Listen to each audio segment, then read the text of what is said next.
101 வயது வரை பதவி இல்லாமல், பணம் இல்லாமல், ஆனால் கொள்கை பிடிப்போடு வாழ்ந்த ஒரு தலைவர். அவர் ஒரு அரசியல்வாதி அல்ல, அவர் ஒரு இயக்கம். அவர் பெயர் நல்லக்கண்ணு. தமிழ்நாட்டில் விவசாயிகள், தொழிலாளர்கள், சமூக நீதிக்காக வாழ்நாள் முழுவதும் போராடிய கம்யூனிஸ்ட் பார்ட்டி ஆஃப் இந்தியாவின் மூத்த தலைவர் 2026 பிப்ரவரி 25 அன்று சென்னை ராஜீவ்காந்தி மருத்துவமனையில் காலமானார். ஆனால் அவரது வாழ்க்கை இன்னும் உயிரோடு இருக்கிறது. தூத்துக்குடி மாவட்டம் ஸ்ரீவைகுண்டத்தில் ராமசாமி கருப்பாயி தம்பதியருக்கு 3வது மகனாக 1925 டிசம்பர் 26 அன்று பிறந்தார். ஆனால் அன்று அந்த சிறுவனுக்கு தெரிந்திருக்காது, நாளை நாம் பல போராட்டங்களை வழிநடத்துவோம் என்று. அவர் பிறந்தது ஒரு சாதாரண விவசாய குடும்பம். 5 வயதில் தூத்துக்குடி தொழிலாளர்கள் வேலை நிறுத்தத்தை பார்த்தார். பாரதியாரின் பாடல்களை கேட்டு வளர்ந்தார். அன்றே அந்த சிறுவனின் ரத்தத்தில் அரசியல் கலந்தது. 1937 அவரது 12 வயதில் காங்கிரசுக்காக வாக்கு சேகரித்தார். இங்கிருந்து அவரது அரசியல் பயணம் தொடர்கிறது. 1940 ஸ்ரீவைகுண்டம் காரனேசன் பள்ளியில் பள்ளி படிப்பை முடித்தார். திருநெல்வேலி மதுரை திரவியம் தாய்மானவர் இந்து கல்லூரியில் இன்டர்மீடியட் முடித்தார். அங்கேயே அவருடைய ஆசிரியர் பலவேசம் செட்டியார் மூலமாக கம்யூனிஸ்ட் கொள்கைகளை பற்றி தெரிந்து கொண்டார். அங்குதான் ஐயாவிற்கு கம்யூனிஸ்ட் கொள்கைகளின் மீது ஈர்ப்பு ஏற்பட்டது. பிரிட்டிஷாரிடமிருந்து சுதந்திரம் வாங்கினால் மட்டும் போதாது, நம் நாட்டில் இருக்கும் சாதி கொடுமைகளும் பணக்காரர் ஏழை என்ற பாகுபாடும் ஒழிய வேண்டும் என்று அவர் நினைத்தார். வ.உ. சிதம்பரம் பிள்ளை மற்றும் பாரதியார் கொள்கைகளால் ஈர்க்கப்பட்டார். நேருவை அதிகம் நேசித்தார். 1942 காந்திஜி அறிவித்த வெள்ளையனே வெளியேறு இயக்கத்தில் ஒரு மாணவராக தீவிரமாக பங்கேற்றார். 1943 1944 தமிழ் இலக்கியம் சார்ந்த படிப்பு, தமிழ் மீது இருந்த பற்றால் இந்த படிப்பை தொடங்கினார். 1940களில் பிரிட்டிஷ் அரசுக்கு எதிராக போராட்டங்களில் ஈடுபட்டதால் அவருக்கு எதிராக கைது வாரண்ட் பிறப்பிக்கப்பட்டது. இதனால் தலைவர்களின் ஆலோசனைப்படி அவர் மறைவு வாழ்க்கை வாழ வேண்டியிருந்தது. நாட்டின் விடுதலையும் மக்கள் நலமுமே முக்கியம் என்று முடிவு செய்தார். படிப்பை விட போராட்டமே பெரிதென தொழிலாளர்களுக்காக போராடச் சென்றார். படிப்பு பாதியில் நின்றாலும் ஐயா எப்பொழுதும் புத்தகம் வாசிப்பதை நிறுத்தியதே இல்லை. 101 வயதிலும் அவரது கையில் எப்போதும் ஒரு புத்தகமோ அல்லது செய்தித்தாளோ கண்டிப்பாக இருக்கும். 1944 கம்யூனிஸ்ட் கட்சியின் முழு நேர ஊழியராக இணைந்ததால் அந்த படிப்பை அவரால் தொடர முடியாமல் போனது. அன்று முதல் இன்று வரை சிவப்பு கொடியை தான் உயர்த்தி பிடித்து வந்தார். 1943-44 கலை தொண்டர் கழகம் உருவாக்கி எட்டயபுர பாரதி நினைவு மண்டபத்துக்கு ரூபாய் 400 நிதி திரட்டினார். 1946 ஆல் இந்தியா கிசான் சபா மூலம் விவசாயிகள் இயக்கம் தொடங்கினார். தொடர்ச்சியாக ஜனசக்தி பத்திரிகையிலும் பணியாற்றினார். ஸ்ரீவைகுண்டத்தில் 2000 நெல் மூட்டைகள் மோசடியை வெளிப்படுத்தி கலெக்டரை செயல்பட வைத்தார். இதுவே முதல் சமூக சேவைக்கு கிடைத்த மிகப்பெரிய வெற்றி. 1948 ஜவஹர்லால் நேரு தலைமையிலான இந்திய காங்கிரஸ் அரசு கம்யூனிஸ்ட் பார்ட்டியை தடை செய்தது. அந்த சமயத்தில் கம்யூனிஸ்ட் தலைவர்கள் பலர் கைது செய்யப்பட்டனர்.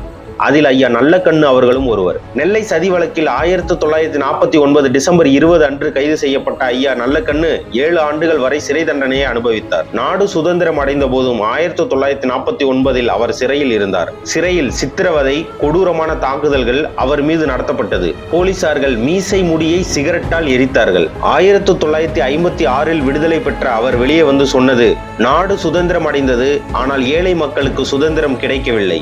சிறையில் இருந்து விடுதலையான பிறகு ஐயா அவர்கள் ஓய்வெடுக்கவில்லை. தென் தமிழகத்தில் டெல்டா மாவட்டங்களில் நிலவிய நிலப்பிரபுத்துவ கொடுமைகளுக்கு எதிராக போர்க்கொடி தூக்கினார். ஒரு சிலரிடம் குவிந்திருந்த நிலங்களை மீட்கவும், ஜமீன்தார்களின் ஆதிக்கத்தை ஒழிக்கவும் மக்களை திரட்டினார். ஏழைகளுக்கும் ஒடுக்கப்பட்ட மக்களுக்கும் நிலத்தில் முறையான பங்கு கிடைக்க போராடினார். உழைப்புக்கேற்ற குறைந்தபட்ச ஊதியம் வழங்கப்பட வேண்டும் என்பதை ஒரு மக்கள் இயக்கமாக மாற்றினார். நில உரிமை என்பது வெறும் பொருளாதாரம் சார்ந்தது மட்டுமல்ல, ஒடுக்கப்பட்ட மக்கள் தலை நிமிர்ந்து வாழும் உரிமை என்று நம்பினார். தோழர்களே, 1967 நொச்சிக்குளத்தில் 500 ஏழை விவசாயிகள் பயிரிட்டு வந்த நிலத்தில் இருந்து ஜமீன்தாரால் வெளியேற்றப்பட்டனர். அப்பொழுது விவசாயிகள் மீது போலீசாரால் லத்தி சார்ஜ் செய்யப்பட்டது. துப்பாக்கி சூட்டில் 3 பேர் காயப்பட்டனர்.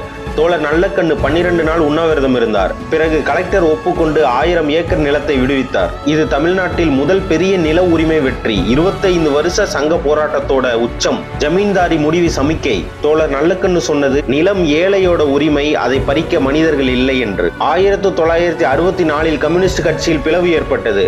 ஆனால் அவர் சிபிஐயிலேயே இருந்து இடது ஒற்றுமையை வலியுறுத்தினார். 1980களில் கன்னியாகுமரி முதல் சென்னை வரை போபர்ஸ் ஊழல் எதிர்ப்பு, மதுவிலக்கை மையப்படுத்தி பாத யாத்திரை மேற்கொண்டார். மக்களுடன் நேரடி தொடர்பில் 700 கிலோமீட்டர் மேல் நடந்து சென்று எளிய மக்களிடம் அரசியல் மாற்றத்தினை தேவையை விளக்கி கூறினார். 1990களில் தென் தமிழகத்தில் சாதி முதல்கள் உச்சகட்டத்தில் இருந்தபோது அமைதியை நிலைநாட்ட ஐயா நல்லக்கண்ணு அவர்கள் அமைதி பயணம் மேற்கொண்டார். அவற்றில் 400க்கும் மேற்பட்ட உயிரிழப்புகள் ஏற்பட்டன. 23 குழந்தைகள் தந்தையையோ தாயையோ இழந்தனர். அரசு வழங்கிய 50,000 இழப்பீட்டை தோழர் ஆர் நல்லக்கண்ணு நேரடியாக பணமாக வழங்கவில்லை.